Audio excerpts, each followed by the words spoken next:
12 noon. The offices of the Freeman's Journal and the Evening Telegraph, Abbey Street. Gentlemen of the press.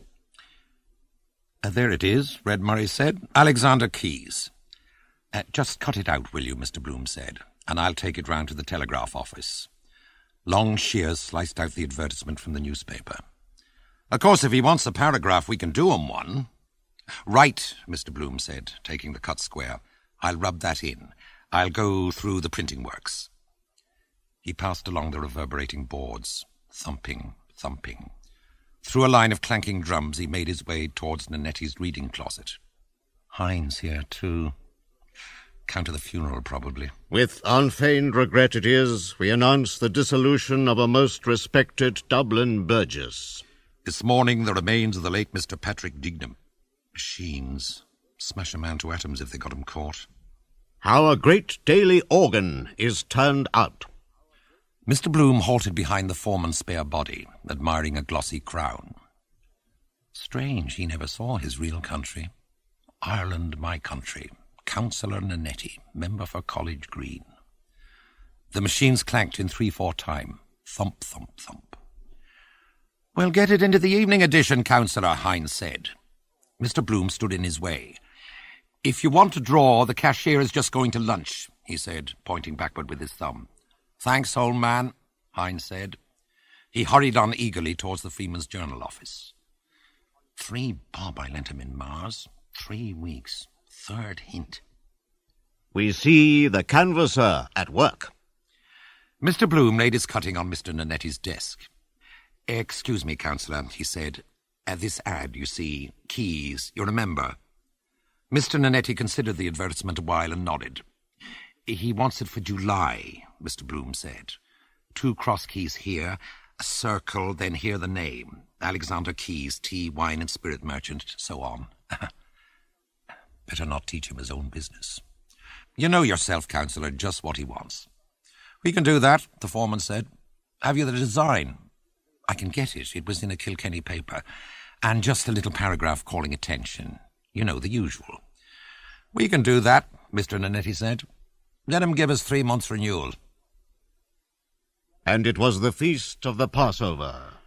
Mr. Bloom walked through the case room. He stayed in his walk to watch a typesetter neatly distributing type. Reads it backwards first. Poor Papa with his Haggadah book, reading backwards with his finger to me. Pesach. Next year in Jerusalem. Dear, oh dear.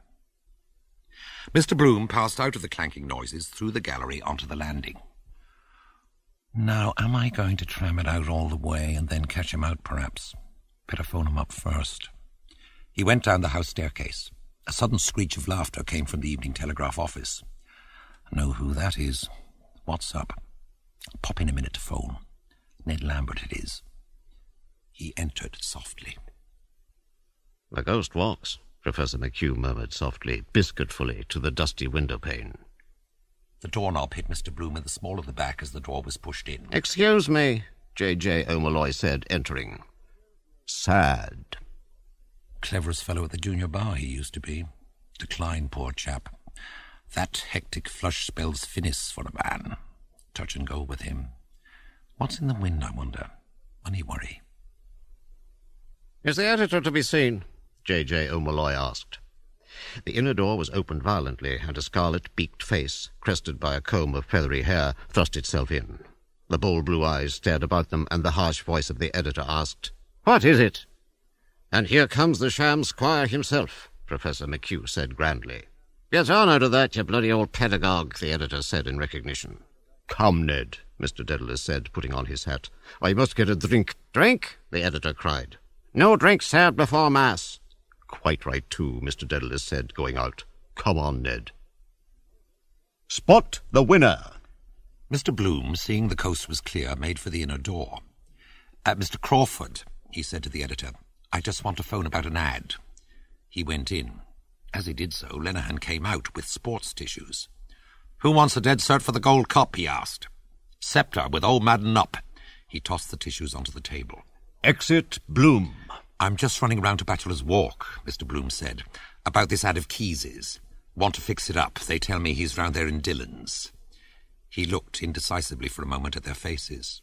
The editor suddenly stretched forth an arm amply. "Begone," he said. "The world is before you." "Back in no time," Mr. Bloom said, hurrying out past Mr. O'Madden Burke, tall in copious grey of Donegal tweed. Stephen Dedalus, behind him, uncovered as he entered. "Entrez, mes enfants," Lenehan cried. "I escort a suppliant," O'Madden Burke said melodiously. "Youth, led by experience, visits notoriety." "How do you do?" the editor said, holding out a hand. "Come in. Your father is just gone." Lenehan said to all, "Silence for my brand-new riddle. What opera resembles a railway line? Reflect, ponder, excogitate, reply." Stephen handed over the typed sheets, pointing to the title and the signature. "Who?" the editor asked. "Mr. Garrett Deasy," Stephen said. "That old pelters," the editor said. "Foot and mouth? Are you turned?" "Bullock befriending bard." "Shindy in well-known restaurant." "The letter is not mine," Stephen answered, blushing. "Mr. Garrett Deasy asked me to—" "Oh, I know him," Miles Crawford said. "And I knew his wife, too. The bloodiest old tartar God ever made. By Jesus, she had the foot-and-mouth disease and no mistake. The night she threw the soup in the waiter's face and the Star and Garter. Ho-ho!" Lenehan extended his hands in protest. "But my riddle," he said. "What opera is like a railway line?" "Opera?" Mr. O'Madden Burke's sphinx face re-riddled. Lenehan announced gladly, "The Rose of Castile. See the wheeze? Rose of cast steel. She." Mr. O'Madden Burke fell back, feigning a gasp.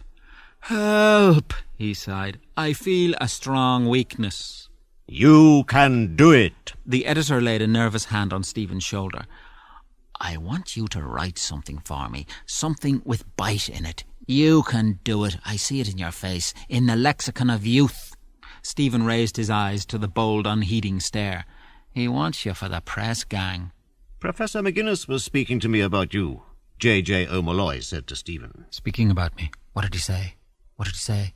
What did he say about me? Don't ask." "From the fathers." "Let me say one thing," Professor McHugh said. "The finest display of oratory I ever heard was a speech made by John F. Taylor at the College Historical Society. Mr. Justice Fitzgibbon, the present Lord Justice of Appeal, had spoken against a paper, new for those days, advocating the revival of the Irish tongue. John F. Taylor rose to reply. Briefly his words were these: "Mr. Chairman, ladies and gentlemen, great was my admiration in listening to the remarks addressed to the youth of Ireland by my learned friend. It seemed to me that I had been transported into a country far away from this country, into an age remote from this age, that I stood in ancient Egypt, and that I was listening to the speech of some high priest of that land addressed to the youthful Moses. Why will you Jews not accept our culture, our religion, and our language? You are a tribe of nomad herdsmen. We are a mighty people. You have no cities nor no wealth. Our cities are hives of humanity, and our galleys, laden with all manner merchandise, furrow the waters of the known globe. But, ladies and gentlemen, had the youthful Moses listened to and accepted that view of life, had he bowed his head before that arrogant admonition, he would never have brought the chosen people out of the house of bondage." J.J. O'Malloy said, not without regret, "And yet he died without having entered the land of promise." "Gentlemen," Stephen said, "as the next motion on the agenda paper, may I suggest that the House do now adjourn?" "You take my breath away," O'Madden Burke replied. "'Tis the hour, methinks, when the wine-jug, metaphorically speaking, is most grateful in ye ancient hostelry." "All those in favour say aye," Lenehan announced. "The contrary, no. I declare it carried. To which particular boozing shed? My casting vote is Mooney's." He led the way. The company set out. They turned to the left along Abbey Street. "I have a vision too," Stephen said. A newsboy shot past them, yelling as he ran, "Racing special!" "Dear dirty Dublin." Dubliners. "Two Dublin Vestals," Stephen said, "elderly and pious, have lived 50 and 53 years in Fumbleys Lane. They want to see the views of Dublin from the top of Nelson's Pillar. They save up 3 and 10pence in a red tin letterbox money box. They buy 1 and 4pence of brawn and 4 slices of pan loaf. They purchase 4 and 20 ripe plums from a girl at the foot of Nelson's pillar. They give 2 threepenny bits to the gentleman at the turnstile and begin to waddle slowly up the winding staircase. Return of Bloom. Mr. Bloom, breathless, caught in a whirl of wild newsboys near the offices of the Irish Catholic and Dublin Penny Journal, called, "Mr. Crawford, a moment. Telegraph, racing special." "What is it?" Miles Crawford said, falling back a pace. "Just that ad," Mr. Bloom said. "Mr. Keyes will give a renewal for 2 months, he says, after he'll see. But he wants a paragraph to call attention in the Telegraph too, the Saturday Pink. What will I tell him, Mr. Crawford?" KMA. "Will you tell him he can kiss me arse?" Miles Crawford said, throwing out his arm for emphasis. "Tell him that straight from the stable." KMRIA. "He can kiss me Royal Irish arse," Miles Crawford cried loudly over his shoulder. "Any time he likes, tell him." While Mr. Bloom stood weighing the point and about to smile, Miles Crawford strode on jerkily with J.J. O'Malloy. Raising the wind. "Nulla bona, J.J., he said. I'm up to here. Sorry, Jack, but you must take the will for the deed. With a heart and a half if I could raise the wind anyhow." J.J. O'Malloy pulled a long face and walked on silently. They caught up with the others. Those slightly rambunctious females. "The 2 old women are afraid Nelson's pillar will fall," Stephen went on. "They see the roofs and argue about where the different churches are, but it makes them giddy to look, so they pull up their skirts and settle down on their striped petticoats, peering up at the statue of the one-handled adulterer." "One-handled adulterer," the professor cried. "I like that. I see the idea. I see what you mean." "It gives them a crick in their necks," Stephen said. "They put the bag of plums between them and eat the plums out of it, spitting the plum stones slowly out between the railings." He gave a sudden young laugh as a close. "But what do you call it?" Miles Crawford asked. "I call it," Stephen said, "a Pisgah sight of Palestine, or the parable of the plums." "I see," the professor said. He laughed richly. "One-handled adulterer. That tickles me, I must say." "Tickled the old ones too," Miles Crawford said, "if God Almighty's truth was known." A sombre YMCA young man placed a throwaway in the hand of Mr. Bloom. "Blood of the Lamb." His slow feet walked him riverward, reading.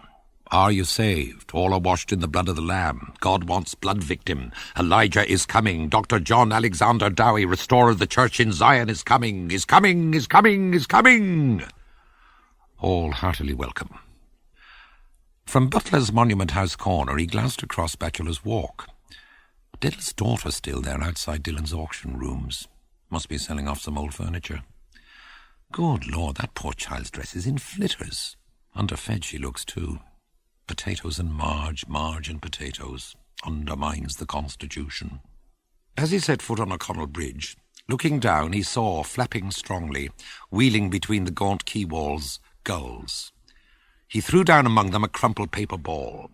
"Elijah, 32 feet per sec, is come." A procession of white-smocked sandwich men marched slowly towards him along the gutter. He read the scarlet letters on their 5 tall white hats. HELYS. Wisdom Heelys. 3 bob a day, walking along the gutter street after street. Doesn't bring in any business either. I suggested to him about a transparent show cart with 2 smart girls sitting inside, writing letters, copybooks, envelopes, blotting paper. I bet that would have caught on.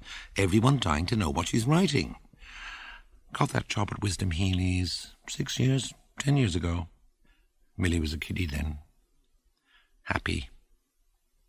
Happier then. Snug little room that was with the red wallpaper. Millie's tubbing night. American soap I bought, elderflower. Cosy smell of her bath water. Funny she looked soaped all over. Shapely too. Now photography. He walked along the curbstone. "Oh, Mr. Bloom, how do you do?" "Oh, how do you do, Mrs. Breen?" "No use complaining. How is Molly these times? Haven't seen her for ages." "We're in the pink. Millie has a position down in Mullingar, you know." "Go away, isn't that grand for her?" "Yes, in a photographer's there, getting on like a house on fire." "You're in black, I see. You have no—" "No," Mr. Bloom said. "I've just come from a funeral." Change the subject. "Do you see anything of Mrs. Beaufoy?" Mr. Bloom asked. Mina Purifoy, she said. Philip Beaufoy, I was thinking. Matcham often thinks of his masterstroke. Did I pull the chain? Yes, the last act. Yes, I just called to ask on the way in, is she over it? She's in the lying-in hospital in Holly Street. Dr. Horn got her in. She's 3 days bad now. Oh, Mr. Bloom said, I'm sorry to hear that. A bony form strode along the curbstone from the river, staring with a rapt gaze into the sunlight through a heavy stringed glass. From his arm, a folded dustcoat, a stick, and an umbrella dangled to his stride. Watch him, Mr. Bloom said. He always walks outside the lampposts. Watch. Who is he, if that's a fair question? Mrs. Breen asked. Is he Dotty? His name is Cashel Boyle O'Connor Fitzmaurice Tisdall Farrell, Mr. Bloom said, smiling. He has enough of them. She broke off suddenly. Goodbye. Remember me to Molly, won't you? I will. Mr. Bloom walked on again easily. Poor Mrs. Purifoy. Methodist husband. Method in his madness. He stood at Fleet Street crossing. Luncheon interval. A sixpenny at Rose? Must look up that ad in the National Library. An eightpenny in the Burtons. Better. On me way. Duke Street, here we are. Must eat. The Burton. Feel better then. He pushed open the door of the Burton restaurant. Stink gripped his trembling breath. Pungent meat juice, slush of greens. See the animals feed. Men, men, men. Perched on high stools by the bar, hats shoved back, swilling, wolfing gobfuls of sloppy food, their eyes bulging, wiping wetted moustaches. A man with a sore-stained napkin tucked around him shoveled gurgling soup down his gullet. A man spitting back on his plate half-masticated gristle. Roast beef and cabbage, one stew. Smells of stew, spat on sawdust, sweetish, warmish cigarette smoke. Spilt beer, men's beery piss, the stale of ferment. His gorge rose. Not here. He backed towards the door. Get a light snack at Davy Burns. Had a good breakfast.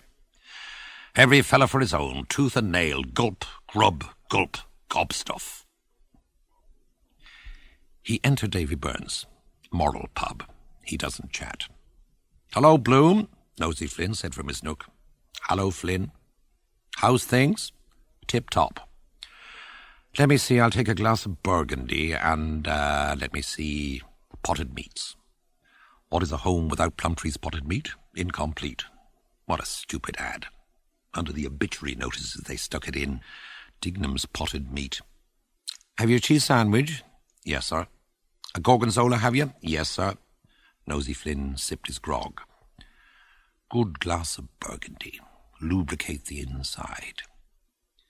Mr. Bloom ate his sandwich. Fresh, clean bread with relish of disgust pungent mustard, the feety savour of green cheese. Glowing wine on his palate. Touched his sense moistened, remembered. Hidden under wild ferns on Hoath, below us bay, sleeping. Sky. No sound. The sky. The bay purpled by the lion's head. Pillowed on my coat she had her hair, my hand under her nape. Oh, wonder. Cool, soft, her hand touched me, caressed. Her eyes upon me need not turn away. Ravished over her I lay. Full lips, full open, kissed her mouth. Yum. Softly she gave me in my mouth the seed cake, warm and chewed. Joy. I ate it. Young life her lips gave me pouting. Flowers her eyes were. Take me, willing eyes. She lay still. Wildly I lay on her, kissed her. Eyes, her lips, her stretched neck beating. Woman's breasts full in her blouse. Fat nipples upright. Hot I tongued her. She kissed me.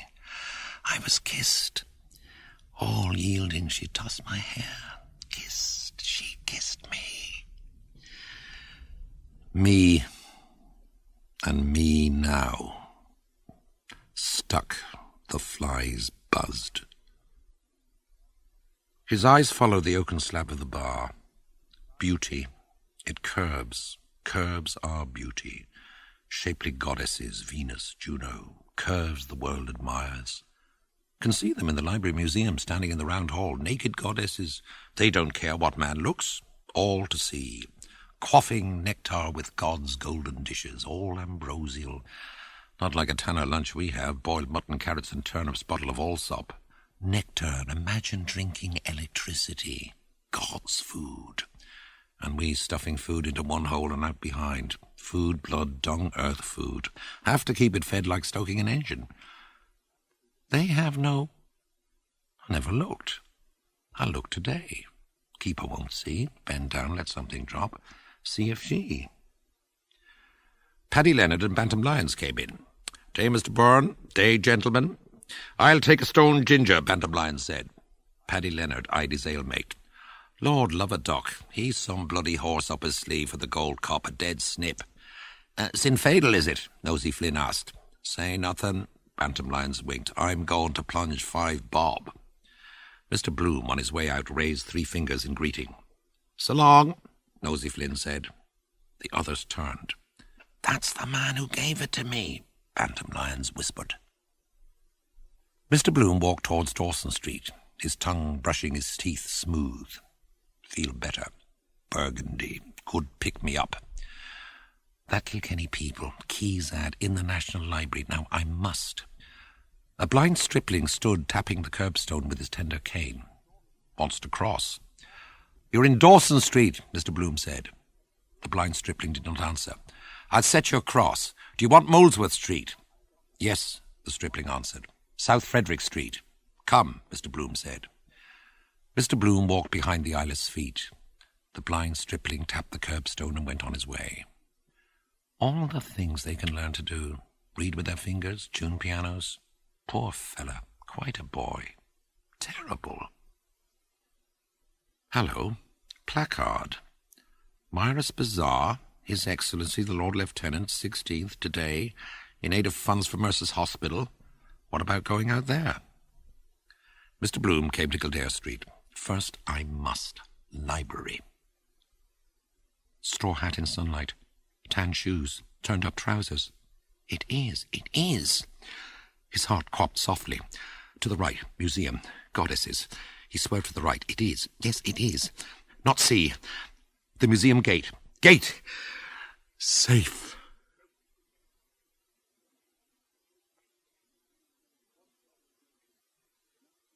£1. The National Library, Kildare Street. Urbane, the Quaker librarian purred. Our young Irish bards have yet to create a figure which the world will set beside Saxon Shakespeare's Hamlet, though I admire him, as old Ben did, on this side idolatry. Mr. Best entered. Tall, young, mild, light. Hold to the now, the here, through which all future plunges to the past. Mr. Best came forward, amiable, towards his colleague. "Haynes is gone," he said. "Is he? He's quite enthusiastic, don't you know, about Hyde's Love Songs of Connaught. I couldn't bring him in to hear the discussion. He's gone to Gill's to buy it." Bound thee forth my booklet quick to greet the callous public. Writ, I ween, 'twas not my wish, in lean, unlovely English. "The peat smoke is going to his head," John Eglinton opined. Mr. Best turned an unoffending face to Stephen. "Mallarmé, don't you know, has written those wonderful prose poems Stephen McKenna used to read to me in Paris. The one about Hamlet. He says, il se promène lisant au livre de lui-même, don't you know, reading the book of himself." The absent-minded beggar, sumptuous and stagnant exaggeration of murder. A deathsman of the soul, Robert Greene called him, Stephen said. "He will have it that Hamlet is a ghost story," John Eglinton said for Mr. Best's behoof. "Like the fat boy in Pickwick, he wants to make our flesh creep." List, oh list. My flesh hears him, creeping, hears. What is a ghost? Stephen said. One who has faded into impalpability through death, through absence, through change of manners. Elizabethan London lay as far from Stratford as corrupt Paris lies from virgin Dublin. Who is the ghost returning to the world that has forgotten him? Who is King Hamlet? John Eglinton shifted his spare body, leaning back to judge. It is this hour of the day in mid-June, Stephen said, begging with a swift glance their hearing. The flag is up on the playhouse by the bankside. Canvas climbers who sailed with Drake chew their sausages among the groundlings. Local colour, work in all you know. The play begins. A player comes on onto the shadow, made up in the cast-off mail of a court buck, a well-set man with a bass voice. It is the ghost, the king. A king and no king, and the player is Shakespeare. He speaks the words to Burbage, the young player who stands before him beyond the rack of the cerecloth, calling him by a name. Hamlet, I am thy father's spirit, bidding him list. To a son he speaks, the son of his soul, the prince, young Hamlet, and to the son of his body, Hamnet Shakespeare, who has died in Stratford. Is it possible that the player Shakespeare, speaking his own words to his own son's name, had Hamnet Shakespeare lived, he would have been Prince Hamlet's twin? Is it possible that he did not draw or foresee the logical conclusion of those premises? I am the murdered father, your mother is the guilty queen, Anne Shakespeare, born Hathaway. Do you mean to fly in the face of the tradition of 3 centuries? John Eglinton's carping voice asked. Anne Hathaway's ghost at least has been laid forever.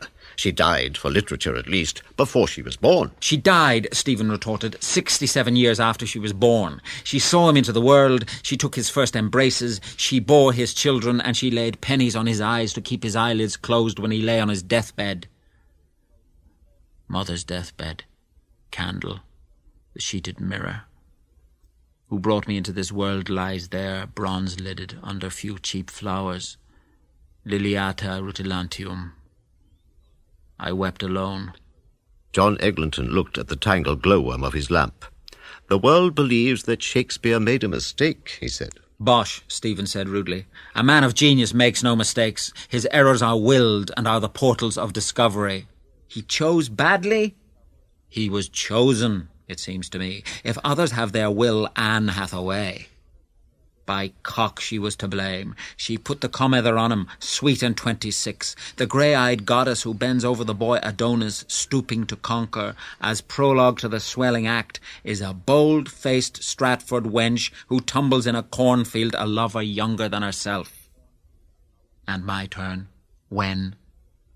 Certainly, John Eglinton mused. Of all the great men, he is the most enigmatic. We know nothing but that he lived and suffered, not even so much. But Hamlet is so personal, isn't it? Mr. Best pleaded.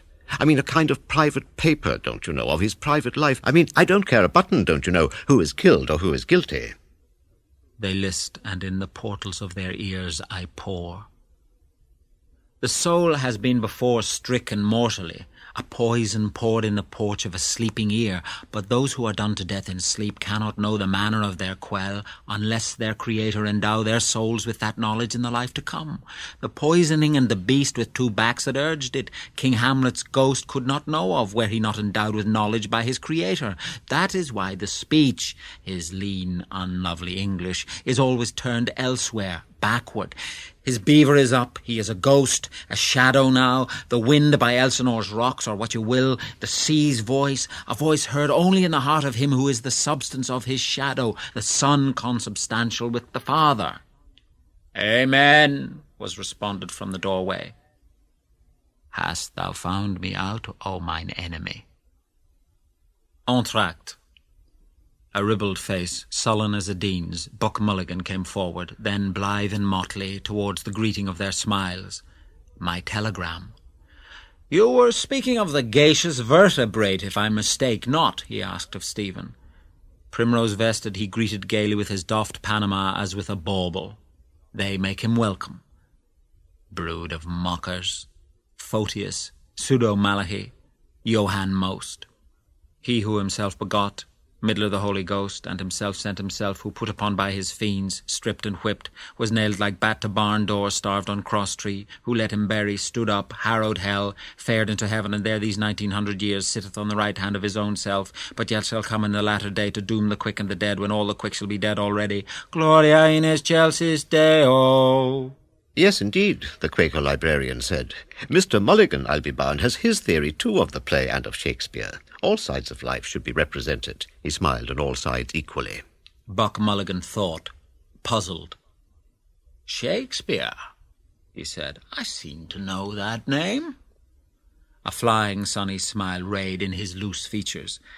To be sure, he said, remembering brightly, that chap that writes like Sing. John Eglinton answered. Has no one made him out to be an Irishman? Judge Barton, I believe, is searching for some clues. He swears, His Highness, not His Lordship, by St. Patrick. The most brilliant of all is that story of Wilde's, Mr. Best said, lifting his brilliant notebook. That portrait of Mr. W.H., where he proves that the sonnets were written by a Willie Hughes, a man of all hues. For Willie Hughes, is it not? The Quaker librarian asked. Or Hughie Wills, Mr. William himself, W.H. Who am I? I mean for Willie Hughes, Mr. Best said, amending his gloss easily. Of course, it's all paradox, don't you know? It's the very essence of Wilde, don't you know? The light touch. His glance touched their faces lightly as he smiled, a blonde effibe. Tame essence of Wilde. Do you think it is only a paradox? The Quaker librarian was asking. The mocker is never taken seriously when he is most serious. They talked seriously of Mocker's seriousness. Buck Mulligan's again heavy face eyed Stephen a while. Then, his head wagging, he came near, drew a folded telegram from his pocket, his mobile lips red, smiling with new delight. "Telegram," he said. "Wonderful inspiration. Telegram, a papal bull." He sat on a corner of the unlit desk, reading aloud joyfully. "The sentimentalist is he who would enjoy without incurring the immense debtorship for a thing done. Signed, Daedalus." "Where did you launch it from? The Kips?" "No, College Green. Have you drunk the 4 quid? The aunt is going to call on your unsubstantial father. Telegram, Malachi Mulligan, the ship, Lower Abbey Street. Oh, you peerless mummer. Oh, you priestified Kinshite." Joyfully he thrust message and envelope into a pocket, but keened in a querulous brogue. "It's what I'm telling you, Mr. Honey. It's queer and sick we were, Haynes and myself, the time himself brought it in. 'Twas murmur we did for a gallus potion would rouse a friar, I'm thinking, and he limp with leching. And we 1 hour and 2 hours and 3 hours in Connery sitting civil waiting for pints apiece." He wailed. "And we to be there, Mavrone, and you to be unbeknownst, sending us your conglomerations the way we have tongues out a yard long like the drouthy clerics, to be fainting for a pussful." Stephen laughed. Quickly, warningly, Buck Mulligan bent down. "The tramper Singh is looking for you," he said, "to murder you. He heard you pissed on his hall door in Glasthule. He's out in Pampooties to murder you." "Me?" Stephen exclaimed. "That was your contribution to literature." Harsh, gargoyle face that warred against me over our mess of hash of lights in Rue Saint-André-des-Arts. "Mr. Lister," an attendant said from the door ajar. "There's a gentleman here, sir," the attendant said, coming forward and offering a card. "From the Freeman. He wants to see the files of the Kilkenny people for last year." "Certainly, certainly, certainly. Is the gentleman—" He took the eager card, glanced, not saw, laid down unglanced, looked, asked, creaked, asked, "Is he—" "Oh, there." Brisk in a galliard he was off, out. In the daylight corridor he talked with voluble pains of zeal in duty-bound, most fair, most kind, most honest, broad brim. "The gentleman, Freeman's Journal, Kilkenny people, to be sure. Good day, sir. Kilkenny, we have, certainly." A patient silhouette waited, listening. "All the leading provincials, Northern Whig, Cork Examiner, Inniscorthy Guardian, last year, 1903. Will you please... Evans, conduct this gentleman. If you will just follow the attent... Oh, please allow me. This way, please, sir." Voluble, dutiful, he led the way to all the provincial papers, a bowing dark figure following his hasty heels. The door closed. "The Sheeny!" Buck Mulligan cried. He jumped up and snatched the card. "What's his name?" "Ikey Moses." "Bloom." He rattled on. "I found him in the museum where I went to hail the foam-born Aphrodite, the Greek mouth that has never been twisted in prayer. Every day we must do homage to her." Suddenly he turned to Stephen. "He knows you. He knows your old fella. Oh, I fear me, he is Greeker than the Greeks. His pale Galilean eyes were upon her messial groove. Venus Callipyge, oh, the thunder of those loins, the god pursuing the maiden hid." "We want to hear more," John Eglinton decided with Mr. Best's approval. "We begin to be interested in Mrs. S. Till now we had thought of her, if at all, as a patient Griselda, a Penelope stay-at-home." "Antisthenes, pupil of Gorgias," Stephen said, "took the palm of beauty from Helen, the wooden mare of Troy, in whom a score of heroes slept, and handed it to poor Penelope. 20 years he lived in London, and during part of that time he drew a salary equal to that of the Lord Chancellor of Ireland. His life was rich. His art, more than the art of feudalism, as Walt Whitman called it, is the art of surfeit. Hot herring pies, green mugs of sack, honey sauces, sugar of roses, marchpane, gooseberried pigeons, ring o' candies. Sir Walter Raleigh, when they arrested him, had 500,000 francs on his back, including a pair of fancy stays. The gombeen woman Eliza Tudor had underlinen enough to vie with her of Sheba. 20 years he dallied there between conjugal love and its chaste delights, and scortatory love and its foul pleasures. You know Manningham's story of the burgher's wife who bade Dick Burbage to her bed after she had seen him in Richard III, and how Shakespeare, overhearing without more ado about nothing, took the cow by the horns, and when Burbage came knocking at the gate, answered from the capons blankets, "William the Conqueror came before Richard III," and the gay Lakin Mistress Fitton, "Mount and cry o." Buck Mulligan, his pious eyes upturned, prayed, "Blessed Margaret Mary Anycock." But in all those 20 years, what do you suppose poor Penelope in Stratford was doing behind the diamond panes? In a rosary of Fetter Lane of Gerard Herbalist he walks. Afar in a reek of lust and squalor, hands are laid on whiteness. Buck Mulligan rapped John Eglinton's desk sharply.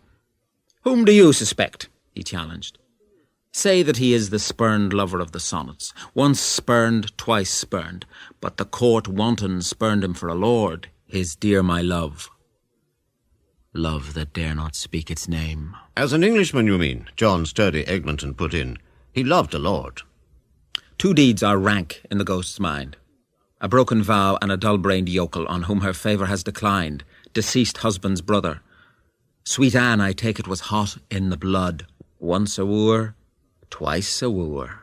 Stephen turned boldly in his chair. "The burden of proof is with you, not with me," he said, frowning. "If you deny that in the 5th scene of Hamlet he has branded her with infamy, tell me why there is no mention of her during the 34 years between the day she married him and the day she buried him."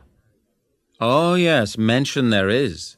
In the years when he was living richly in royal London, to pay a debt she had to borrow 40 shillings from her father's shepherd. Explain you then. Explain the swan song too, wherein he has commended her to posterity." He faced their silence. "He left her his second-best bed. Punct. Left her his second-best, left her his best-a-bed, second-best, left a bed. Whoa." Steadfast John replied severe. "Falstaff was not a family man. I feel that the fat knight is his supreme creation. What do we care for his wife and father?" "Your own? He knows your old fella. The widower." Hurrying to her squalid death lair from gay Paris on the quayside, touched his hand. The voice, new warmth, speaking. Dr. Bob Kenny is attending her. The eyes that wish me well but do not know me. "A father," Stephen said, "is a necessary evil." Am I a father? If I were. Sabellius the African, subtlest heresiarch of all the beasts of the field, held that the father was himself his own son. What the hell are you driving at? I know, shut up, blast you, I have reasons. Are you condemned to do this? When Rutland Bacon, Southampton Shakespeare, or another poet of the same name in the Comedy of Errors wrote Hamlet, he was not the father of his own son merely, but he was and felt himself the father of all his race, the father of his own grandfather, the father of his unborn grandson. "The plot thickens," John Eglinton said. William had 3 brothers, Gilbert, Edmund, Richard. Gilbert is nowhere, but an Edmund and a Richard are recorded in the works of Sweet William. Richard Crookback, Edmund in King Lear. That last play was written, or being written, while his brother Edmund lay dying in Southwark. The Quaker librarian spring halted near. "I should like to know," he said, "which brother I understand you to suggest there was misconduct with one of the brothers." You will say those names were already in the chronicles from which he took the stuff of his plays. Why did he take them rather than others? Why? Stephen answered himself. Because the theme of the false or the usurping or the adulterous brother, or all 3 in one, is to Shakespeare what the poor are not, always with him. "Cuckoo, cuckoo," Cuck Mulligan clucked lewdly.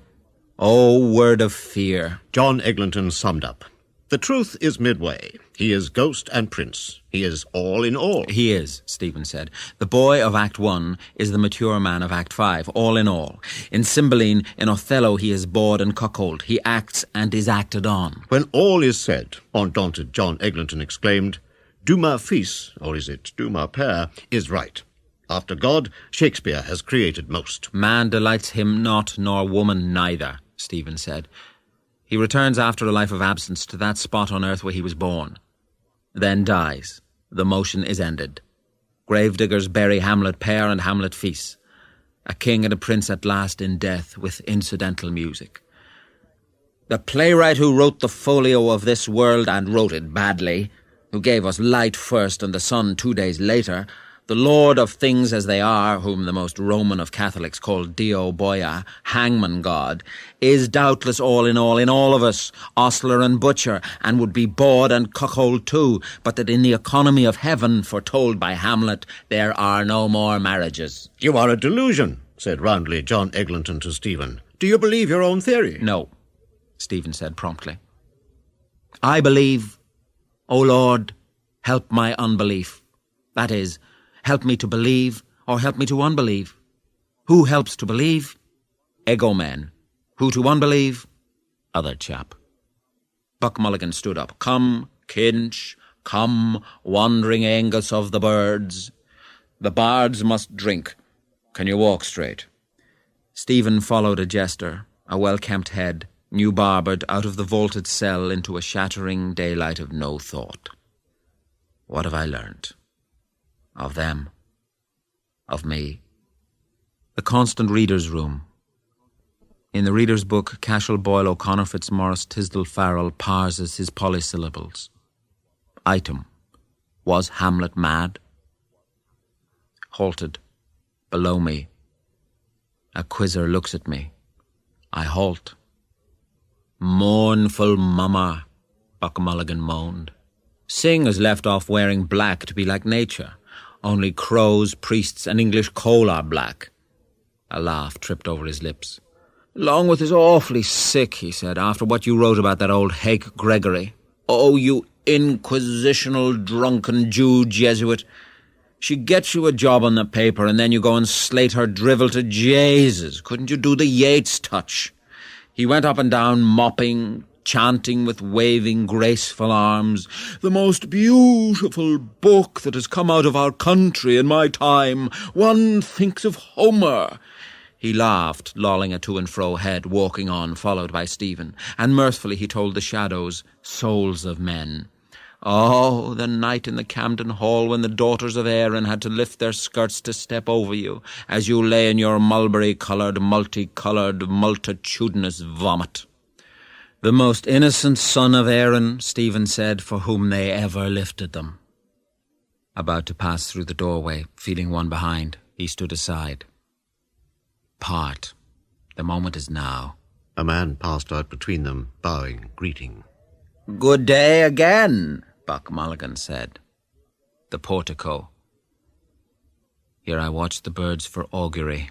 Angus of the birds. They go, they come. Last night flew, street of harlots, a cream fruit melon he held up to me. In, you will see.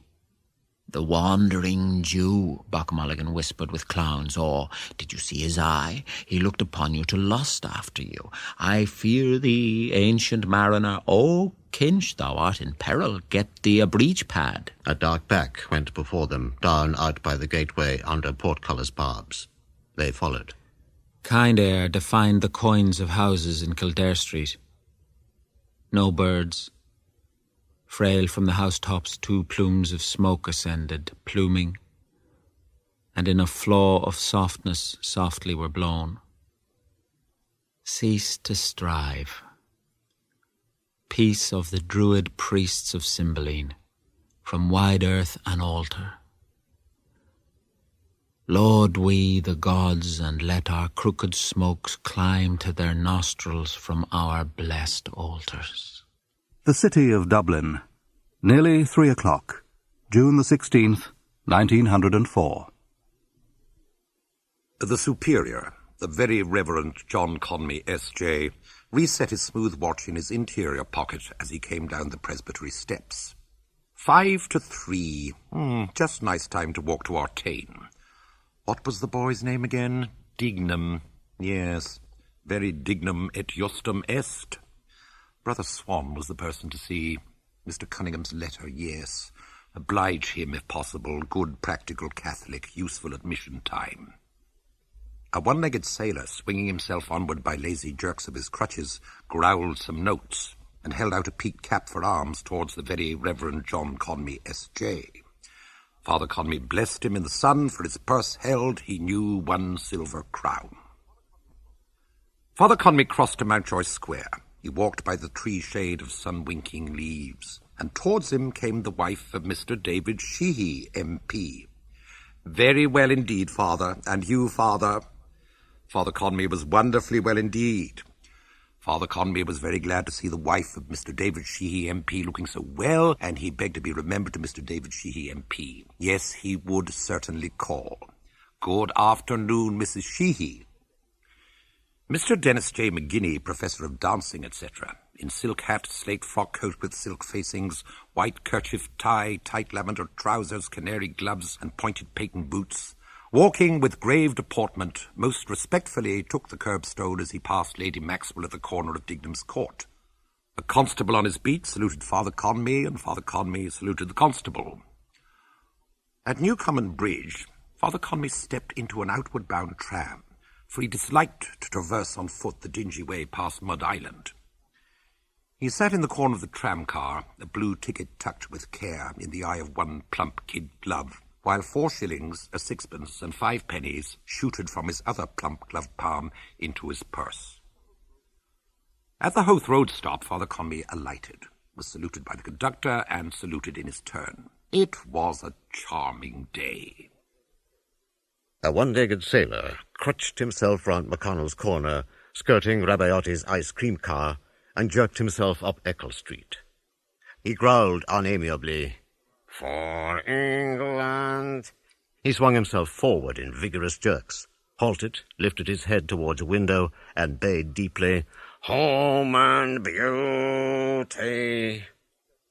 The gay, sweet chirping, whistling within went on a bar or two, ceased. The blind of the window was drawn aside. A card, "Unfurnished apartments," slipped from the sash and fell. A plump, bare, generous arm shone, was seen, held forth from a white petticoat bodice and taut shift straps. A woman's hand flung forth a coin over the area railings. It fell on the path. Katie and Boody Dedalus shoved in the door of the close steaming kitchen. "Did you put in the books?" Boody asked. Maggie at the range ran down a greyish mass beneath bubbling suds twice with her potstick and wiped her brow. "They wouldn't give anything on them," she said. Father Conmee walked through Clongo's fields, his thin socked ankles tickled by stubble. "Where did you try?" Boody asked. "McGuinness's." Boody stamped her foot and threw her satchel on the table. "Bad cess to her big face," she cried. Katie went to the range and peered with squinting eyes. "What's in the pot?" she asked. "Shirts," Maggie said. Boody cried angrily, "Crikey, is there nothing for us to eat?" Katie, lifting the kettle lid in a pad of her stained skirt, asked, "What's in this?" A heavy fume gushed in answer. "Pea soup," Maggie said. "Where did you get it?" Katie asked. "Sister Mary Patrick," Maggie said. Boody sat down at the table and said hungrily, "Give us it here." Maggie poured yellow, thick soup from the kettle into a bowl. Katie, sitting opposite Boody, said quietly, as her fingertip lifted to her mouth random crumbs, "Good job we have that much." "Where's Dilly?" "Gone to meet Father," Maggie said. Boody, breaking big chunks of bread into the yellow soup, added, "Our Father who art not in heaven." Maggie, pouring yellow soup into Katie's bowl, exclaimed, "Boody, for shame!" A skiff at crumpled throwaway, Elijah is coming, rode lightly down the Liffey, under Loop Line Bridge, shooting the rapids where the water chafed around the bridge piers, sailing eastward past hulls and anchor chains, between the Custom House Old Dock and George's Quay. The blonde girl in Thornton's bedded the wicker basket with rustling fibre. Blazes Boylan handed her the bottle swathed in pink tissue paper and a small jar. Put these in first, will you? "Yes, sir," the blonde girl said. "And the fruit on top?" That'll do, game ball, Blazes Boylan said. She bestowed fat pears neatly head by tail, and among them ripe, shamefaced peaches. Send it at once, will you? Yes, sir. I will, sir. Blazes Boylan looked into the cut of her blouse. A young pullet. He took a red carnation from a tall stem glass. "This for me?" he asked gallantly. The blonde girl glanced sideways at him, got up regardless with his tie a bit crooked, blushing. "Yes, sir," she said. Blazes Boylan looked in her blouse with more favour. He placed the stalk of the red flower between his smiling teeth. 5 tall white-hatted sandwichmen between Moneypenny's corner and the slab where Wolfe-Tone's statue was not, eeled themselves, turning HELY' and plodded back as they had come. Master Patrick Dignam came out of Mangan's, late Ferrenbach's, carrying 1.5 pounds of pork steaks. Mr. Bloom turned over idly pages of the awful disclosures of Maria Monk, then of Aristotle's masterpiece, crooked botched print, plates, infants cuddled in a ball like livers of slaughtered cows. Lots of them like that at this moment all over the world, all butting with their skulls to get out of it. Child born every minute somewhere. Mrs. Purefoy. The shopman let 2 volumes fall on the counter. "Them are 2 good ones," he said. Mr. Bloom, alone, looked at the titles. Fair Tyrants by James Lovebirch. Know the kind that is. Had it? Yes. He opened it. Thought so. He read the other title, Sweets of Sin. More in her line. Let us see. He read where his finger opened. All the dollar bills her husband gave her were spent in the stores on wondrous gowns and costliest fillies. For him, for Raoul. Yes, this, here, try. Her mouth glued on his in a luscious, voluptuous kiss. The beautiful woman threw off her sable-trimmed wrap, displaying her queenly shoulders and heaving embonpoint. An imperceptible smile played round her perfect lips as she turned to him calmly. "I'll take this one." The shopman lifted his eyes, bleared with old rheum. "Sweets of Sin," he said, tapping on it. "That's a good one." The lackey by the door of Dillon's auction rooms shook his handbell twice again and viewed himself in the chalked mirror of the cabinet. Dilly Dedalus, loitering by the curbstone, heard the beats of the bell, the cries of the auctioneer within. 4 and 9. Those lovely curtains. 5 shillings. Cosy curtains. Selling new at 2 guineas. Any advance on 5 shillings? Going at 5 shillings. The lackey lifted his handbell and shook it. Barang. Mr. Simon Dedalus, tugging a long moustache, came round from Williams's now. He halted near his daughter. "It's time for you," she said. "Stand up straight for the love of the Lord Jesus," Mr. Dedalus said. "Are you trying to imitate your Uncle John, the cornet player, a head upon shoulder? Melancholy God." Dilly shrugged her shoulders. Mr. Dedalus placed his hands on them and held them back. "Stand up straight, girl," he said. "You'll get curvature of the spine. Do you know what you look like?" He let his head sink suddenly down and forward, hunching his shoulders and dropping his under jaw. "Give it up, Father," Dilly said. "All the people are looking at you." Mr. Dedalus drew himself upright and tugged again at his moustache. "Did you get any money?" "Where would I get money?" Mr. Dedalus said. "There's no one in Dublin would lend me 4pence. "You got some," Dilly said, looking in his eyes. "How do you know that?" Mr. Dedalus asked, his tongue in his cheek. "I know you did. Were you in the Scotch house now?" "I was not then," Mr. Dedalus said, smiling. "Was it the little nuns taught you to be so saucy? Here." He handed her a shilling. "See if you can do anything with that," he said. "I suppose you got 5. Give me more than that." The lackey rang his bell behind their backs. Barang. "Curse your bloody blatant soul," Mr. Dedalus cried, turning on him. The lackey, aware of the comment, shook the lollong clapper of his bell but feebly. Bang! Mr. Dedalus stared at him. "You've got more than that, Father." "I'm going to show you a little trick," Mr. Dedalus said. "I leave you all where Jesus left the Jews. Look, there's all I have. I got 2 shillings from Jack Power and I spent 2pence for a shave for the funeral." He drew forth a handful of copper coins nervously. "Here," he said, handing her 2 pennies. "Get a glass of milk for yourself and a bun or something. I'll be home shortly." He put the other coins in his pocket and walked on, murmuring to himself. North Wall and Sir John Rogerson's Quay, with hulls and anchor chains sailing westward, sailed the skiff, a crumpled throwaway, rocked on the ferry wash. Elijah is coming. Stephen Dedalus watched through the webbed window the lapidary's fingers prove a time-dulled chain. Dust webbed the window and the show trays. Dust darkened the toiling fingers with their vulture nails. Dust slept in dull coils of bronze and silver, lozenges of cinnabar on rubies, leprous and wine-dark stones. Born in the dark, wormy earth, cold specks of fire, evil, lights shining in the darkness. Old Russell, with a smeared chamois rag burnished against his gem, turned it and held it at the point of his Moses beard. Grandfather Ape gloating on a stolen hoard. Two old women, fresh from their whiff of the briny, trudged through Irish Town along London Bridge Road, one with a sanded, tired umbrella, one with a midwife's bag in which 11 cockles rolled. Stephen went down Bedford Road, the handle of his ash clacking against his shoulder blade. He turned and halted by the slanted book cart. I might find here one of my pawned school prizes. Stefano Dedalo Alumno Optimo Palmam Ferenti.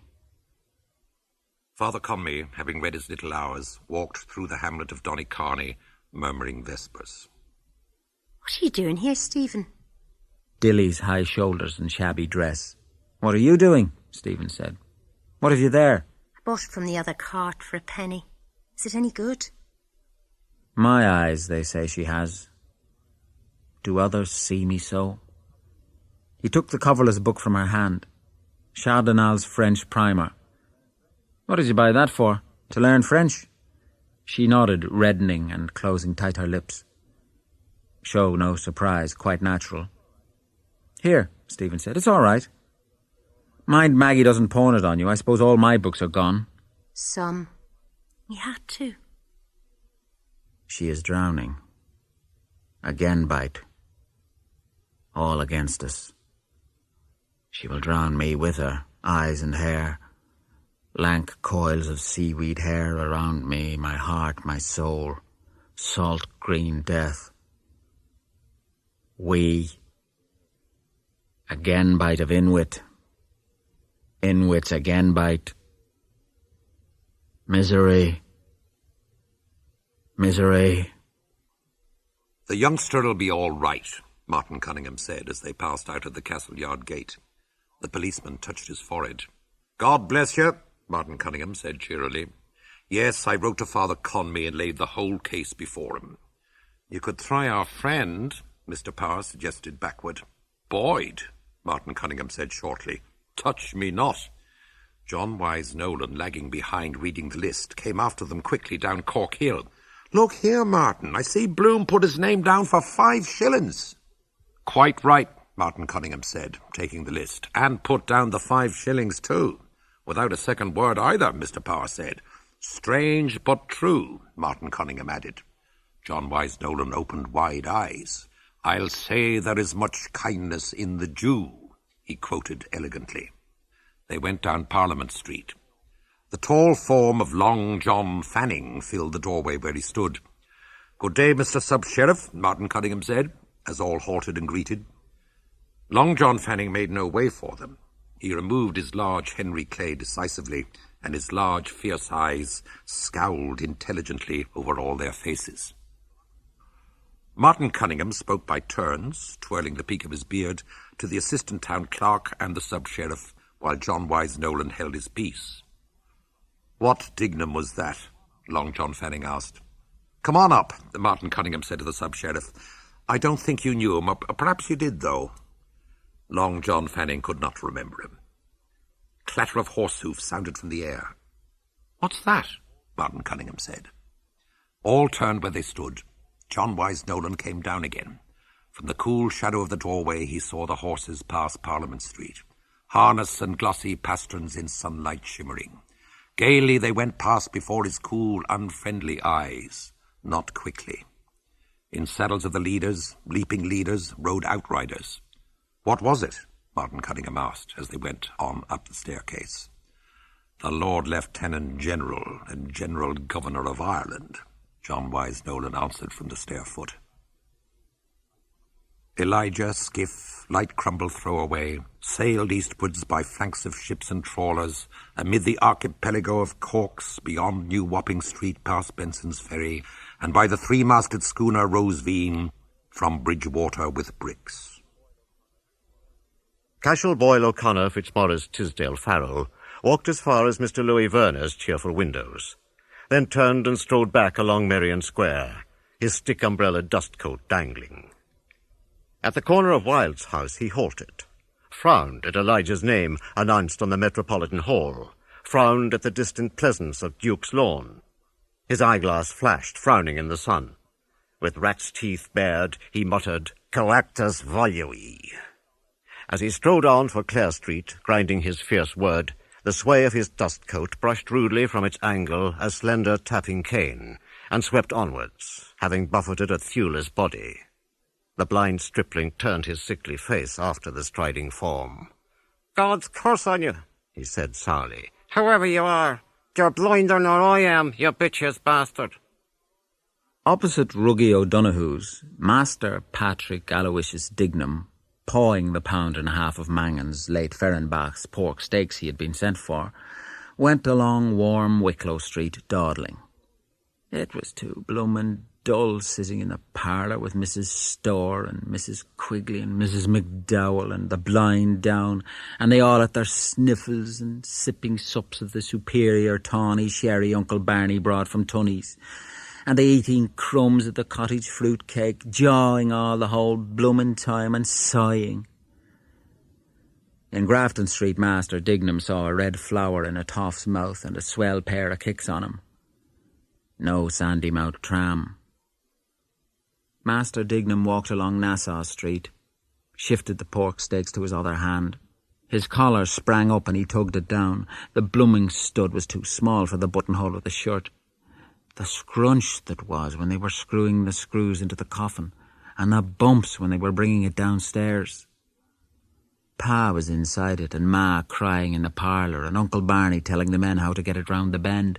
Big coffin it was, and high and heavy looking. How was that? The last night Pa was boozed, he was standing on the landing there bawling for his boots to go out to Tunney's for to booze more, and he looked butty and short in his shirt. Never see him again. Death, that is. Pa is dead. My father is dead. He told me to be a good son to Ma. I couldn't hear the other things he said, but I saw his tongue and his teeth trying to say it better. Poor Pa. That was Mr. Dignam, my father. I hope he's in purgatory now, because he went to confession to Father Conroy on Saturday night. William Humble, Earl of Dudley, and Lady Dudley, accompanied by Lieutenant Colonel Heseltine, drove out after luncheon from the Vice-Regal Lodge. In the following carriage were the Honourable Mrs. Paget, Mr. Kersey, and the Honourable Gerald Ward, ADC, in attendance. The cavalcade passed out by the lower gate of Phoenix Park, saluted by obsequious policemen, and proceeded past Kingsbridge along the northern quays. The Viceroy was most cordially greeted on his way through the metropolis. On Ormond Quay, Mr. Simon Dedalus, steering his way from the greenhouse for the sub-sheriff's office, stood still in mid-street and brought his hat low. His Excellency graciously returned Mr. Dedalus' greeting.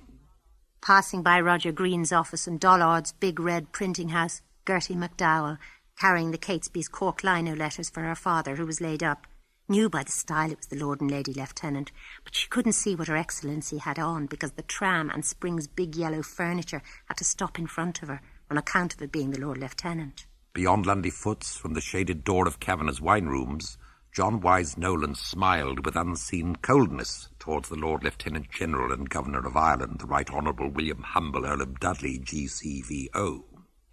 At Ponsonby's corner, a jaded white flagon H halted, and 4 tall-hatted white flagons halted behind him, ELYS, while outriders pranced past and carriages. Opposite Piggott's music warerooms, Mr. Dennis J. McGinney, professor of dancing, etc., gaily apparelled, gravely walked, outpassed by Viceroy and unobserved. By the provost wall came jauntily Blazes Boylan, stepping in tan shoes and socks with sky-blue clocks to the refrain of My Girl's a Yorkshire Girl. Blazes Boylan presented to the leaders sky-blue frontlets and high action a sky-blue tie, a wide-brimmed straw hat at a rakish angle, and a suit of indigo serge. His hands in jacket pockets, forgot to salute, but offered to the ladies the bold admiration of his eyes and the red flower between his lips. As they drove along Nassau Street, brazen Highland laddies blared and drum-thumped after the cortege. But though she's a factory lass and wears no fancy clothes, parabum, yet I've a sort of a Yorkshire relish for my little Yorkshire rose, bararum. As the glossy horses pranced by Merrion Square, young Master Patrick Aloysius Dignam, waiting, saw salutes being given by the gent with the topper, and raised also his new black cap, with fingers greased with pork steak paper. His collar, too, sprang up. The Viceroy, on his way to inaugurate the Mirus Bazaar in aid of funds for Mercer's Hospital, drove with his following towards Lower Mount Street. He passed a blind stripling opposite Broadbent's. In Lower Mount Street, a pedestrian in a brown mackintosh, eating dry bread, passed swiftly and unscathed across the Viceroy's path.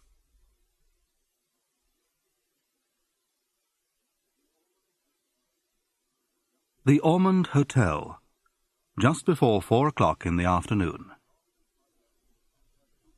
Bronze by gold, heard the hoof irons, steely ringing. Ba-ding, ba-ding. Chips, picking chips off rocky thumbnail chips. Oh, horrid! And gold flushed more. Gold pinnacled hair, a jumping rose on satiny breast of satin, Rose of Castile, oh Rose Castile. Jingle, jingle, jaunty jingling. Coin rang, clock clat. Jingle blue. Boomed crashing chords when love absorbs, by bronze, by gold, in ocean green of shadow. Bloom, old bloom. One rapped, one tapped, with a cara, with a cock. Pray for 'em, pray, good people.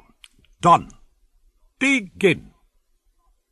Bronze by gold, Miss Douce's head by Miss Kennedy's head, over the cross-blind of the Ormond bar, heard the viceregal hoofs go by, ringing steel. "Is that her?" asked Miss Kennedy. Miss Douce said, "Yes, sitting with his ex, Pearl Grey and Old O'Neill." "Exquisite contrast," Miss Kennedy said. Blue Who went by Moulang's pipe shop, bearing in his breast the sweets of sin, by Wine's Antiques, in memory bearing sweet sinful words, by Carol's dusky battered plate, for Raoul. "Am I awful sunburnt?" Miss Bronze unbloused her neck. "No," said Miss Kennedy. "It gets brown after. Did you try the borax with the cherry laurel water? Those things only bring out a rash." But Bloom, by Bessie's Blessed Virgin's, Bloom's dark eyes went by. The sweets of sin, sweet are the sweets of sin. Kenny giggles. "Oh, greasy eyes, imagine being married to a man like that," she cried, "with his bit of beard." Douce gave vent to a splendid yell, a full yell of full woman, delight, joy, indignation. "Married to Greasy Nose," she yelled. "Oh, saints above," Miss Douce said, sighed above her jumping rose. "I wish I hadn't laughed so much. I feel all wet." "Oh, Miss Douce," Miss Kennedy protested, "you horrid thing." By Cantrell's offices roved Greaser Bloom. At 4, she said. Time ever passing, clock hands turning. On. Where eat? The sweets of sin. Into their bar strode Mr. Dedalus Senior, chips, picking chips off one of his rocky thumbnails. He strolled. "Oh, welcome back, Miss Douce." He held her hand. "Enjoyed her holidays?" "Tip-top." He hoped she had nice weather in Rostrevor. "Gorgeous," she said. "Look at the holy show I am, lying out on the strand all day." Bronze whiteness. "That was exceedingly naughty of you," Mr. Dedalus told her, and pressed her hand indulgently. "Tempting poor simple males." Miss Douce of Satin douced her arm away. "Oh, go away, you're very simple, I don't think." He was. "And what did the doctor order today?" "Well now," he mused, "whatever you say yourself. I think I'll trouble you for some fresh water and a half-glass of whiskey." Jingle. In came Lenehan. Mr. Bloom reached Essex Bridge. To Martha I must write, by paper. Dailies, girl there, Sybil. Bloom, old Bloom, blue bloom is on the rye. Lenehan came forward. Was Mr. Boylan looking for me? He asked. She answered, no, he was not. He greeted Mr. Dedalus and got a nod. Greetings from the famous son of a famous father. Who may that be? Mr. Dedalus asked. Lenehan opened most genial arms. Who? Stephen, the youthful bard. I quaffed a nectar bowl with him this very day, said Lenehan, in Mooney's Anvil and Mooney's Sore Mare. He had received the rhino for the labour of his muse. After an interval, Mr. Dedalus raised his grog. That must have been highly diverting. He drank. He moved towards the saloon door. I see you have moved the piano. The tuner was in today, Miss Douce replied, tuning it for the smoking concert, and I never heard such an exquisite player. Is that a fact? Didn't he, Miss Kennedy? The real classical, you know. And blind too, poor fella. Not 20, I'm sure he was. Is that a fact? Mr. Dedalus said. He drank and strayed away. So sad to look at his face, Miss Douce condoled. To the door of the bar and dining room came bald Pat, came bothered Pat, came Pat, waiter of Ormond. Lager for Dinah. Lager without alacrity she served. 2 sheets green vellum paper, 1 reserve, 2 envelopes, Wise Bloom and Henry Daly's bought. For Raoul. He eyed and saw afar on Essex Bridge a gay hat riding on a jaunting car. It is, again. Coincidence. Jingling on supple rubbers, it jaunted from the bridge to Ormond Quay. Follow, risk it, go quick. At 4. Near now. Out. At 2 pence, sir, the shop girl dared to say. Aha, I was forgetting. Excuse, and 4. At 4, she. From the saloon, call came, long in dying. That was the tuning fork the tuner had that he forgot, that he now struck. It throbbed purer, softly and softlier, its buzzing prongs, longer in dying call. A voiceless song sang from within, singing, The bright stars fade. A duodene of bird notes chirruped bright answer under sensitive hands, the keys harpsichording. A jingle jaunted by the curb and stopped. Blazes Boylan's smart tan shoes creaked on the bar floor where he strode. Lenehan heard and knew and hailed him. See, the conquering hero comes. Between the car and the window, warily walking, went Bloom, unconquered hero. See me he might. The seat he sat on, warm. Black, wary he-cat walked towards Richard Goulding's legal bag, lifted aloft, saluting. I heard you were round, said Blazes Boylan. Smart Boylan bespoke portions. What's your cry? Glass of bitter? Glass of bitter, please, and a slow gin for me. Wire in yet? Not yet. At 4, she? Who said 4? What is he doing in the Ormond? Hello, where off to? Something to eat? I too was just in here. What Ormond, best value in Dublin? Is that so? Dining room, sit tight there, see, not be seen. I think I'll join you, come on. Richie led on, Bloom followed bag. Dinner fit for a prince. Miss Douce reached high to take a flagon, stretching her satin arm, her bust, that all but burst, so high. Oh, jerked Lenehan, gasping at each stretch.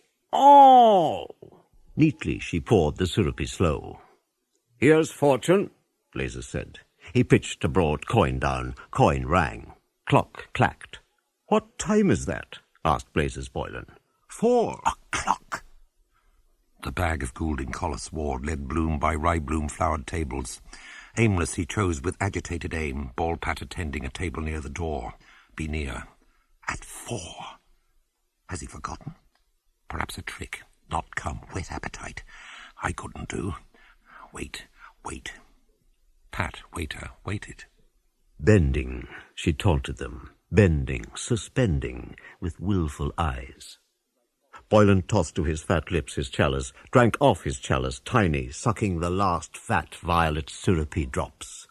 I'm off, said Boylan with impatience. He slid his chalice brisk away, grasped his change. Lenehan gulped to go. "Got the horn or what?" he said. "Wait, I'm coming." He followed the hasty, creaking shoes, but stood by nimbly on the threshold, saluting. "How do you do, Mr. Dollard?" "Eh? Oh, how do?" Mr. Dollard's vague bass answered. Sighing, Mr. Dedalus came through the saloon, a finger soothing an eyelid. "Oh-ho!" Ben Dollard yodeled jollily. "Come on, Simon, give us a ditty. We heard the piano." Bald Pat, bothered waiter, waited for drink orders. Power for Richie. And Bloom? Let me see. 4 now. Let me see. Cider. Yeah, a bottle of cider. "What's that?" Mr. Dedalus said. Jingle jaunted down the quays.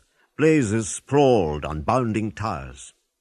Liver and bacon, steak and kidney pie. Right, sir. Right, Pat. Pat served uncovered dishes. Leopold cut liver slices. As said before, he ate with relish the inner organs, nutty gizzards, fried cod's roes, while Richie Goulding, Collis, Ward ate steak and kidney. Steak, then kidney, bite by bite of pie he ate. Bloom ate, they ate. Bloom with Goulding, married in silence, ate. Dinner's fit for princes. By Bachelor's Walk, jog, jaunty, jingled Blazes Boylan, bachelor, Boylan impatient, ardent, bold, horn, have you the horn, have you the horn? In liver gravy, Bloom mashed potatoes. Jiggity jingle, jaunty, jaunty. Mr. Dedalus laid his pipe to rest beside the tuning fork and sitting touched the obedient keys. Steak, kidney, liver mashed, but meat fit for princes sat Princes Bloom and Goulding. Dollard urged the lingering singer out with it. "With it, Simon. Ladies and gentlemen, I am most deeply obliged by your kind solicitations. I have no money, but if you will lend me your attention, I shall endeavour to sing to you of a heart bowed down." The harping chords of the prelude closed. A chord long drawn, expectant, drew a voice away. "When first I saw that form endearing..." Richie turned. "Cy Dedalus' voice," he said. "Sorrow from me seemed to depart." Through the hush of air a voice sang to them, low, not rain, not leaves in murmur, touching their still ears with words, still hearts of their each is remembered lives. For all of hope, and all delighted. Jingle all delighted.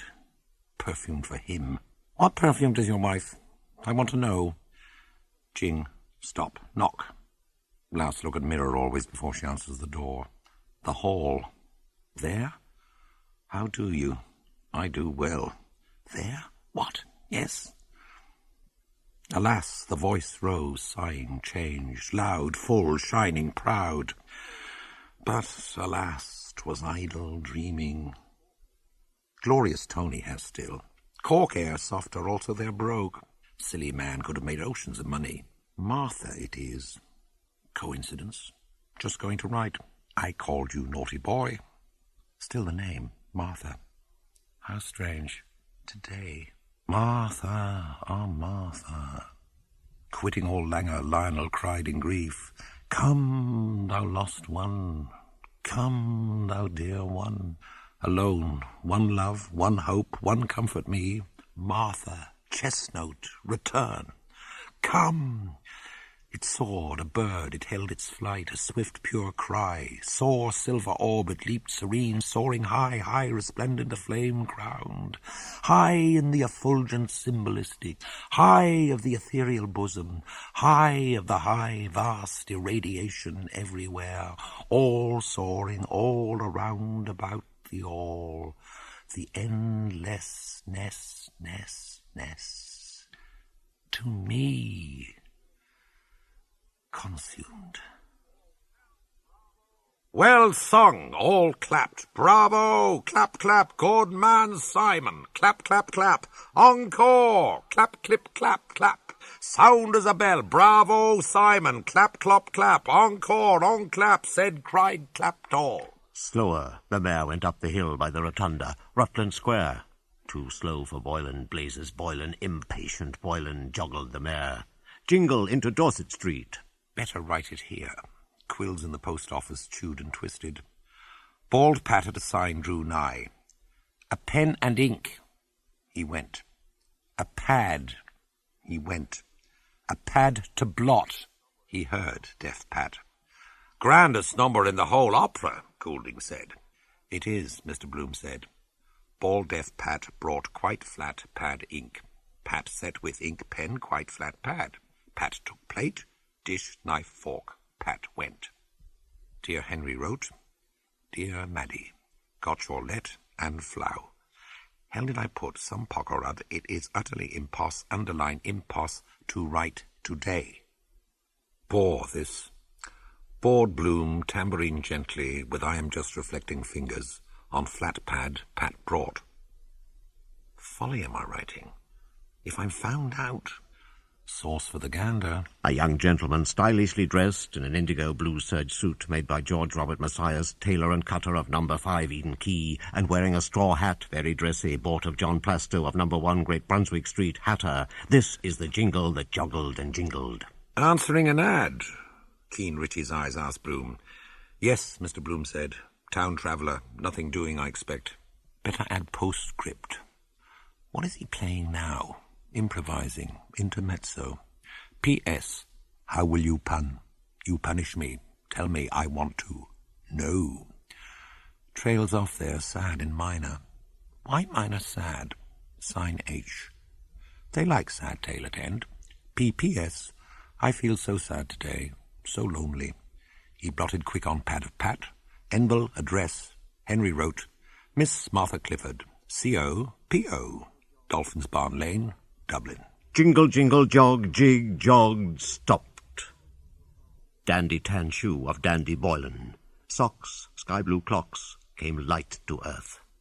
One rapped on a door, one tapped with a knock. Did he knock with a loud, proud knocker, with a cock, cara, cara, cara, cock, cock, cock. Tap. "Give us Queestenyo, Ben." "No, Ben," Tom Kiernan interfered. "The croppy boy, our native Doric." "I do, Ben," Mr. Dedalus said. "Good men and true." Do, they begged in one. I'll go. "Here, Pat, how much?" "What key? 6 sharps?" "F sharp major," Ben Dollard said. "I must go," Prince Bloom told Richie Prince. "No," Richie said. "Yes, must. Got money somewhere. Much. Pat, see, here's lip speech. 1 and 9. Penny for yourself. Here. Give him 2p tip. Deaf, bothered. But perhaps he has a wife and family waiting. Patty come home. But wait, but hear. Chords dark, lugubrious, low. In a cave of the dark middle earth, embedded ore, lump music. The voice of a dark age, of unlove, come from afar, from hoary mountains, called on all good men and true, the croppy boy. Bum, bum, bum, bum, dee, dee, dee, dee. The priest he sought. Tap. Ben Dollard's voice, bass barrel tone, croak of vast, manless, moonless marsh. Other come down. Big ship's chandler's business he did once, remember? Rosany rope, ship's lanterns. Failed to the tune of £10,000. Now in the Ivy home, cubicle number so-and-so. No. 1 Bass did that for him. The priest's at home. A false priest servant bade him welcome, a traitor servant. The voice of warning, solemn warning, told them the youth had entered a lonely hall, the gloomy chamber, the vested priest sitting to shrive. Good voice he has still, no eunuch, yet with all his belongings. Listen. Bloom listened, Richie Goulding listened, and by the door deaf Pat, bald Pat, tipped Pat listened. Tap. They listened. The sighing voice of sorrow sang.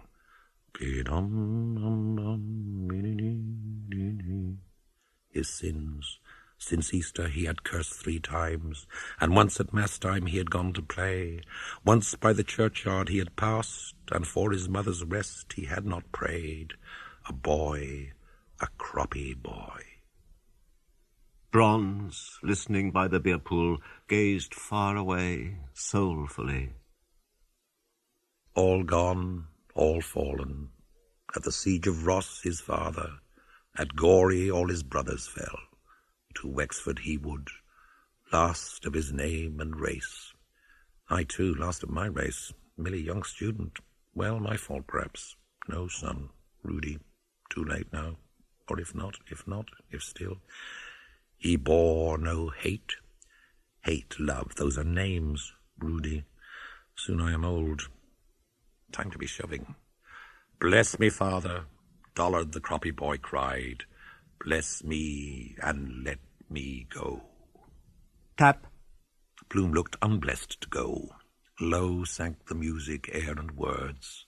Then hastened the false priest, rustling soldier from his cassock, a yeoman captain. They know it all by heart, the thrill they itch for, yeoman cap.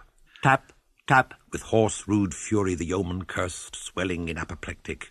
1 hour's your time to live, your last. Tap, tap. Thrill now, pity they feel, for all things dying, for all things born. Poor Mrs. Purifoy, hope she's over. Get out before end.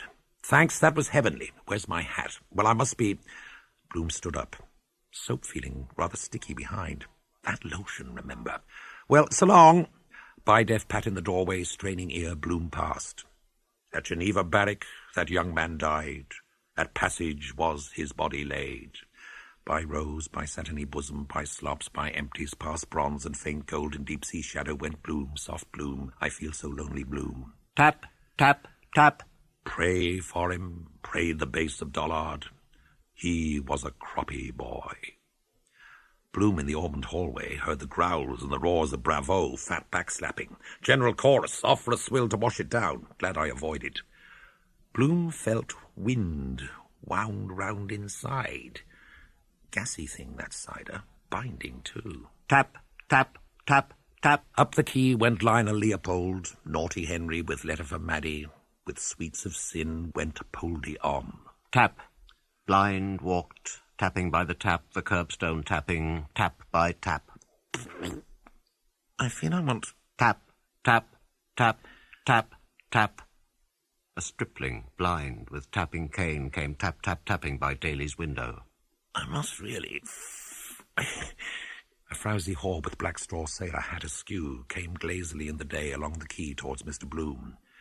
In Lyland Marks's antique sale shop window, Henry Lionel Leopold, dear Henry Flower, earnestly Mr. Leopold Bloom, envisaged battered candlesticks. Let her pass, she's passing now. Must be the cider, or perhaps Burgund. Tap. A youth entered a lonely Ormond hall. Bloom viewed a gallant pictured hero in Lyland Marks's window. Robert Emmett's last words. 7 last words. Tip. An unseeing stripling stood in the door. He saw not bronze, he saw not gold, nor Ben, nor Tom, nor Si, nor George, nor Richie, nor Pat. He did not see. Sea Bloom, Greaser Bloom viewed last words softly. When my country takes her place among... must be... nations of the earth.